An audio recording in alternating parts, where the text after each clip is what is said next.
السلام عليكم ورحمة الله وبركاته. ودنا يتكبراتوا ወንድሞቼ እና እህቶቼ ባላችሁበት የአላህ ሰላም በእናንተ ላይ ይሁን እያልኩ ከሰሞኑ የወንድሜ ሁሴይንና እፎይ መካከል የተደረገውን ውይይት ተያይዞ ሁለተኛ ቪዲዮ መሆኑ ነው ይሄኛው።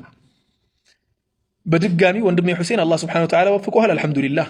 ወላኪን አንዳንድ ብቅ እያሉ ያሉ ሙስሊሞች ነን የሚሉ እፎይን የሚደግፉ ሰዎችን አይቻለሁ። እነሱ የሚያነሷቸው ነጥቦች አሉ። ከነዚህ ነጥቦች ጋር ተያይዞ አንድ አጥር ያለ መልስ ለመስጠት ፈልጌ ነበር የመጣሁት።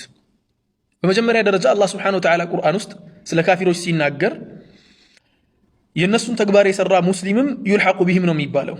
ኩፍሩ ላይ ሳይሆን በሁክም ደረጃ የነሱን ተግባር የካፊሮችን ተግባር የሰራ ሰው ከነሱ ጋር አንድ አይነት ጎራ ነው የሚመደበው።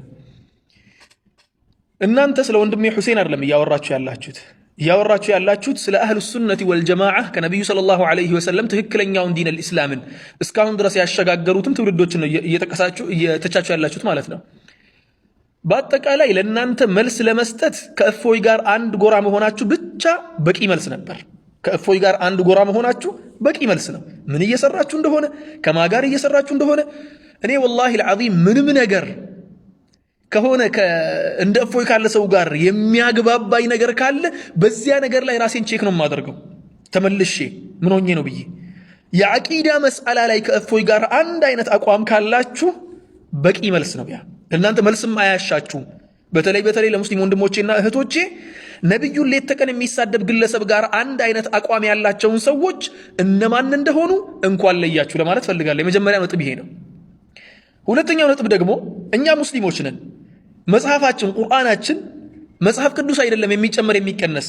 ቀሳውስቶች ተሰብስበው የፈለጉትን ነገር የሚጨምሩበት የሚቀንሱበት፣ ቀሳውስቶች መጥተው የሆነ ነገር ፈቅደው የሆነ ነገር የሚከለክሉበት እምነት የለንም። የኛ እምነት ዲን አልኢስላም ከአላህ ዘንድ ነው የተላከው። ያመጡልን ነብያችን ሰለላሁ ዐለይሂ ወሰለም ናቸው። እሳቸው ባመጡት መልኩ ቁጭ አድርገን እናስተምራለን፣ እንማራለን። ማንም ተመቸው ማንም ጎረበጠው እንትናለው ጉዳያችን አይደለም። የተመቸው ይቀበለዋል፣ ያልተመቸው ደግሞ فمن شاء فليؤمن ومن شاء فليكفر ነው። ይተው ችግር የለበትም። ኢስላም በማንም ከፍ አይልም በማንም ዝቅም አይልም። ስለዚህ ኢስላማችን ሙሉ ነው። ከአላህ ዘንድ ሲመጣ አፕዴት የሚደረግ ወይ ደግሞ አፕግሬድ የሚደረግ ወደ ላይ እንትን የሚደረግ ነገር አይደለም። ከቁርአን የመጣ ነገር አለ፣ በሐዲስ የመጣ ነገር አለ። ባየነውና በሰማነው ቁጥር ነው የምንናገረው። ከዚያ ውጭ አንድ ስንዝር ጭማሩ አንሄድም። ሶስተኛው ነጥብ ደግሞ ከአላህ በላይ እውነትን የሚናገር ሰው አለ ብላችሁ ነው እናንተ የምታምኑት? የአላህን ቃል ጥርጣሬ ያለባችሁ እንዴ? በአላህ ቃል ላይ እናንተ ሙስሊም ነን እያላችሁ የእፎይን ንግግር እየደገፋችሁ ያላችሁ ሰዎች በአላህ ቃል ላይ ጥርጣሬ ያለባችሁ እንዴ? ከሌለባችሁ አላህ የተናገረውን ነገር መቀበል ለምን ከበዳችሁ? ሌላኛው አራተኛው ላይ የአላህን ንግግር ማሳመር መሞከራችሁ ምን ማለት ነው? አይ እንዲህ ለማለት የተፈለገው እኮ እንዲህ ለአላህ ነው ማስተካከያ የምትሰጡት እናንተ አላህን ነው የምታስተካክሉት? ማን ስለሆናችሁ?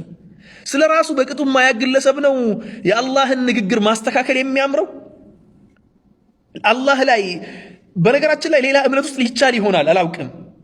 አምላክ አድርገው የሚያስቡት ያስተማረውን አስተምህሮ ጳውሎስ መጥቶ ሲቀይር ማንም አልተቃወመም ጳውሎስን። ተግባባን? እንዲሁም መልእክተኛ አድርገው ነው የወሰዱት፣ ነብይ አድርገው ነው የወሰዱት ጳውሎስን ማለት ነው። ወላኪን ጳውሎስ መጥቶ ሲያስተምር ብዙ አስተምህሮቶችን ኢየሱስ ካስተማረው ውጭ ነው እኛ ውስጥ እንዲህ አይነት ነገር የለም በኢስላም ውስጥ አላህ የነገረን ንግግር እንቅጩ ናት። خلاص አለቀ። ከአላህ ንግግር በኋላ ሄደን ሼክ እንትና ምን አሉ የምንለው ነገር የለንም እኛ። ስለዚህ አላህ ንግግሩን የምናስተካክልለት አምላክ አይደለም። ሁሉን አዋቂ አምላክ ነው። ማን ምን ማወቅና ምን መረዳት እንዳለበት ያስተማረን አምላክ ነው። ጓደኛችሁ በጣም ንግግር የሚችል ከሆነ ሰው ቤት ስትሄዱ አትጨናነቁም። ዘና ብላችሁ ነው ንግግሩን የምትሰሙት። ጓደኛችሁ ግን በተናገረ ቁጥር መጥፎ ነገር ፋውልት የሚሰራ ከሆነ ግን ትጨናነቃላችሁ። በቃ ንግግሩን ለማስተካከል ሁሌ ነው እንትን የምትሉት። እናንተ አሁን ለዚያ ጓደኛችሁ እንኳን ያላችሁን ክብር ለአላህ ቃል አልሰጣችሁም። የአላህ ቃል ውስጥ ያለን ነገር ታፍሩበታላችሁ። እና ታዲያ እስልምናችሁ የቱ ጋር ነው? በአላህ ቃል የምታፍሩ ከሆነ የአላህን ሲፋ ቁርአን ውስጥ ያለውን ሐዲስ ውስጥ የተነገረውን ነብዩ የተናገሩትን ነገር የምታፍሩበት ከሆነ ለጓደኛችሁ እንኳን የምትሰጡትን መተማመን የምትሰጡትን ክብር ለቁርአንና ለአላህ ቃል ለመልእክተኛው ቃል የማትሰጡ ከሆነ ምኑ ጋር ነው ኢስላማችሁ? ከእፎይ ጋር አንድ ጎራ ሆናችሁ እነኚህ እንትኖች እኮ አዋረዱን፣ የአላህ ቃል ነው እናንተን የሚያዋርዳችሁ። እንደዚያ ከሆነ እውነትም ውርደታም ናችሁ ማለት ነው። እውነትም እየተከተላችሁ ያላችሁት የአላህን ቃል አይደለም ማለት ነው። ተግባባን? ሌላኛው አምስተኛው ነጥብ ደግሞ ለነብዩ ያላችሁ ንቀት ግን እንዴት እዚህ ደረጃ ሊደርስ ቻለ? የነብዩ ውዴታ ስትሏል ነበር እንዴ? ለነብዩ ያላችሁ ንቀት እንዴት ለዚህ ደረጃ ደረሰ? መጀመሪያ ላይ ነብዩ ሰለላሁ ዐለይሂ ወሰለም 23 ዓመት ሲያስተምሩ ኡማውን ዋሽተውት ነበር ነው እያላችሁ ያላችሁት እናንተ። ነብዩ ኡማውን ዋሽተውት ነበር በእናንተ አስተምህሮት። እናንተ የኢስላም ስም እየተናገራችሁ ከእፎይ ጋር አንድ ጎራ ላይ የቆማችሁ ነብዩ ኡማውን ዋሽተውት ነበር፣ አታለውት ነበር ወይ? 23 ዓመት ከነብዩ ሰለላሁ ዐለይሂ ወሰለም ስር ቁጭ ብለው የተማሩት ሰሃቦቻቸው ሲያስተላልፉልንና ሲያስተምሩን ስለ ሲፋ ጉዳይ ቁጭ አድርገው አስተምረዋል። ከሰሃቦች መካከል ማስተባበልን ያስተማር አንድ ሰሃቢ የለም። ኢላ ሌላ ንግግር የተፈለገበትን ሲፋ ግን እዚያው በተፈለገበት ቦታ ላይ በተፈለገው መልኩ ተፍሲር ላይ አስተምረዋል ሰሃቦች። እና ታዲያ እናንተ ነብዩ ሰለላሁ ዐለይሂ ወሰለም እያታለሉ ነው ብላችሁ ነው የምታስቡት? ነብዩ ሰለላሁ ዐለይሂ ወሰለም 23 ዓመት ሲያስተምሩ። ሁለተኛ ነገር አላስተባበሉም ካላችሁ ነብዩ ሰለላሁ ዐለይሂ ወሰለም ታዲያ አገላለጽ ቸግሯቸው ነበር? መናገር ከብዷቸው የሚናገሩበት ጠፍቷቸው እናንተ እያስተካከላችሁላቸው ነብዩ ሰለላሁ ዐለይሂ ወሰለም? ነብዩ እኮ ኡትየ ጀዋሚዐል ከሊም እኮ ነው። ማንም በዚህ ምድር ላይ የተፈጠረ ሰው የነብዩን ሰለላሁ ዐለይሂ ወሰለም ያክል ንግግርን ማብራራት ቀጥ አድርጎ ማስተማር የሚችል ሰው የለም። አላህ አሟልቶ የሰጣቸው ትልቅ ባሪያ ናቸው። እና ታዲያ ችግራችሁ ምኑ ጋር ነው? ከነብዩ ጋር ያላችሁ ችግር ነብዩ ያላስተማሩትን አስተምህሮት አንጥታችሁ ከፍልስፍና ጋር እስልምናን ቀላቅላችሁ ስታስተምሩ፣ ፍልስፍና ስታስተምሩ ነብዩን እየተቻችሁ ነው ማለት ነው። ሶስተኛው ነጥብ ደግሞ እነኚህ ሁለቱም ካልሆኑ ነብዩ ሰለላሁ ዐለይሂ ወሰለም እናንተ ዛሬ ያመጣችሁትን አርራህማኑ ዐለል ዐርሽ ኢስተዋ የሚለውን ተፍሲር የምትሰጡትን ወይ ደግሞ ኪልታ የደይሂማ የሚን የሚለውን ተፍሲር የምትሰጡትን ነገር ነብዩ ትናንትና አላወቁትም ነበር? እናንተ ዛሬ አዲስ አስተምሮ ስታመጡ ነብዩ ያላወቁትን ነገር አንደኛ እናንተ እያላችሁ ያላችሁት ወይ ነብዩ አውቀው እያታለሉን ነው እያላችሁ ነው። የእናንተ ንግግር አንድምታው ማለት ነው።